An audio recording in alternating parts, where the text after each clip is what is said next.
All right, everybody. Good afternoon. We are getting underway here. Training camp has started at the VMAC. I think we're all excited. I know it's not games. I know it's not even preseason games, but we're getting there. We've got stuff happening with this team for the first time in what feels like a few months.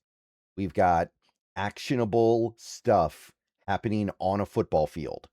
And because things are now happening on a football field, that's kind of where our focus is, but that doesn't mean there's nothing going on off the football field. But there are still things going on here.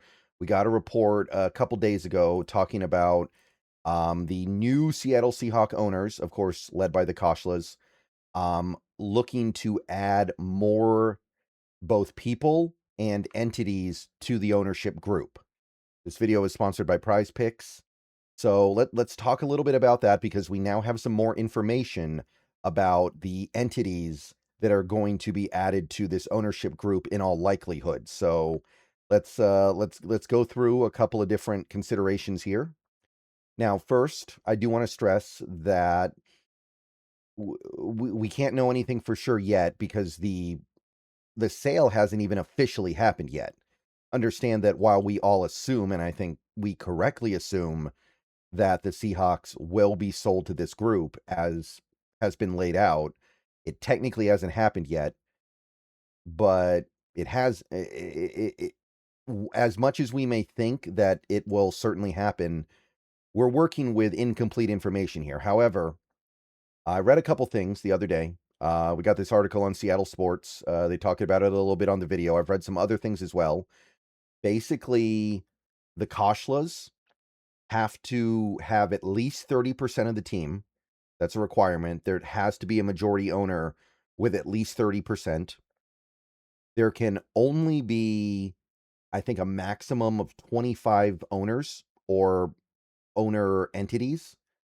So there is a limit. He can't just bring on all of his friends. He can't just bring on hundreds and hundreds of people. It caps out at about, I think the number was 25. And one thing that people were worried about is that there would be a lot of venture capitalist groups. There would be a lot of private equity firms that would be added to the ownership list, and that is happening. But one thing that I read, I think it was on PFT, is that the private equity firms that are looking to purchase a piece of the Seahawks are only allowed to own 10% of the franchise total. So it's actually a pretty small piece. Now, if you're not a fan of a private equity firm owning a piece of your sports team, you are not alone. And even if that number is 10% or less, that's not necessarily going to make you feel completely cool with it. I understand. I have some sympathy for that. But keep in mind that a lot of other sports teams are owned in part by private equity firms, including football teams. And very soon here, every team in the NFL will have at least some private equity firm ownership, except for maybe like the Packers. So this is the way things are going to go from here on out. So I understand not liking it, but don't think the Seahawks are sailing this journey alone.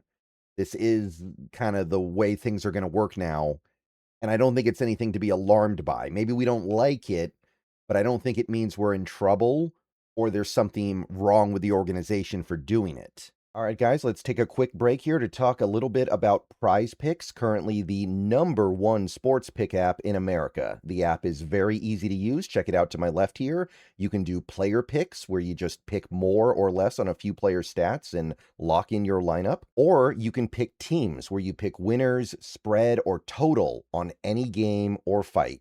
The app is available in most states, including California, Texas, and Florida. Right now, they have a great offer. You can play your first $5 lineup and get $150 in lineups if you win.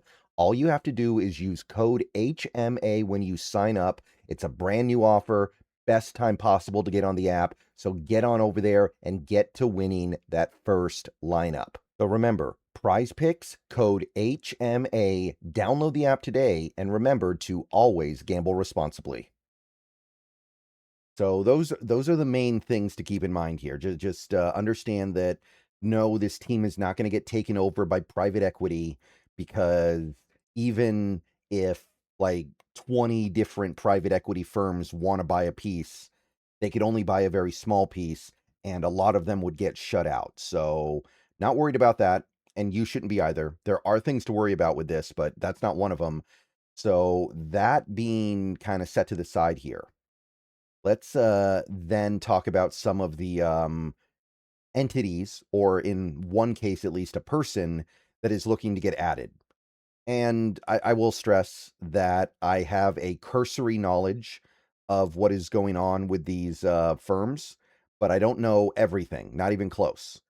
So understand that we're just going to be going over the kind of the very general particulars here. All right, so first group here, the Carlyle Group is the biggest company, the private equity firm, I guess I should call them, that is being brought into this ownership group. Now, the Carlyle Group is massive. They are very close to having $500 billion. That's $500 billion of assets under management. They a few years ago were over 400. Now they're close to 500. They have their fingers in just about everything you could imagine. They've got 28 offices on 4 different continents, and that's about as big as it gets for a private equity firm. So the Carlyle Group going to get brought in here. Again, keep in mind, if they are brought in, it will be with a small percentage, because the 10% number is combined among all private equity firms that get involved, based on my understanding. So you've also got the Sixth Street Partners. They are apparently trying to get involved here. They're another very big private equity firm. I believe they're over or close to 150 billion in assets right now. So they're another large one that can certainly afford to get involved in a deal like this. And it'll be a modest piece. So if maybe you're not a big firm of the way they go about things, maybe you're not a big fan of this group in particular, or another group in particular, just keep in mind that it's going to be a relatively small stake.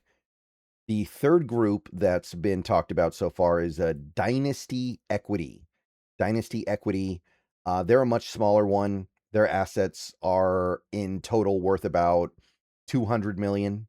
So they would be a very small piece of the pie, but when you are Super Bowl champions and you're an NFL team and you have access to such a big slice of fans, of football fans in this country because of geography, everybody wants a piece of you. So they may only end up getting like what, 0.1%, 0.2%, I don't know, but they still want to be a part of that. So those are the 3 entities that are looking to join the group. So if you were wondering who's going to get involved, it looks like that's that's the start.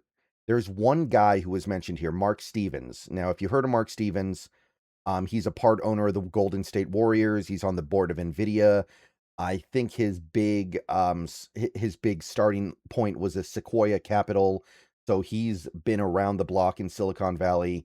Net worth over $10 billion, comparable to Koshla. So he's apparently going to get involved too. And he's not a firm, he's a person. So he could end up getting involved to a pretty large amount. And he has the money for it. So Mark Stevens may end up owning not a huge part. Of course, it won't be more than Koshla, but he could end up a significant owner here. And that one is kind of exciting because, again, he has some investment in sports. He's an owner of the Golden State Warriors, or one of them. Obviously, he's not the main one, but he is somebody that has shown an interest in sports, American sports. So this isn't just a pure investment for him. And it's the Warriors, right? The Warriors, who have been one of the best teams in the NBA over the last decade and a half. So these are the guys who look like they're going to get involved. And I mean, expect more. Expect to hear more guys trying to get involved here. There may be some people who try to get involved that get left out because there's a limit. I don't know exactly how the NFL would look at the Koshla situation.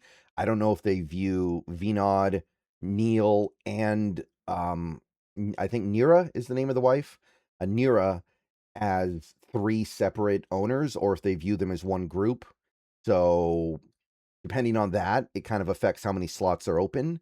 But this is a investment that I think a lot of people are going to want in on because it is such a healthy organization right now.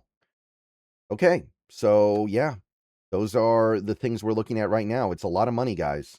And I understand that we can't look at things in this simplistic of a way. But if you've got the $500 billion of the Carlyle Group owning a small piece of your team, and you're talking about other billion-dollar investment firms, and you're talking about somebody like a Mark Stevens on top of the Koshla fortune, there's money that you can lean on here. And I understand that the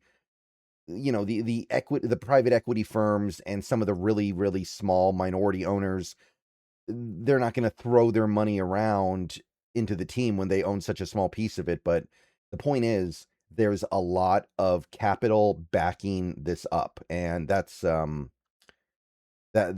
really the primary thing here. This is not going to be a situation where we have an ownership group that runs out of money and isn't willing to spend what it takes. And keep in mind, even for a not very good NFL team, you make money. Like, this isn't like baseball or to a certain extent basketball, where if you don't have a good team and you don't have a good fan base and et cetera, you can lose money. NFL teams are making money. Like, there's no scenario where these guys regret investing in the Seahawks. It would be it would take such a cataclysmic, catastrophic circumstance for that to happen. It's just not realistic. Everybody's going to come out of this happy. The only question is, how happy are they going to be? All right. I'll see you guys later. Go Hawks. Let me know what you think, and more stuff soon.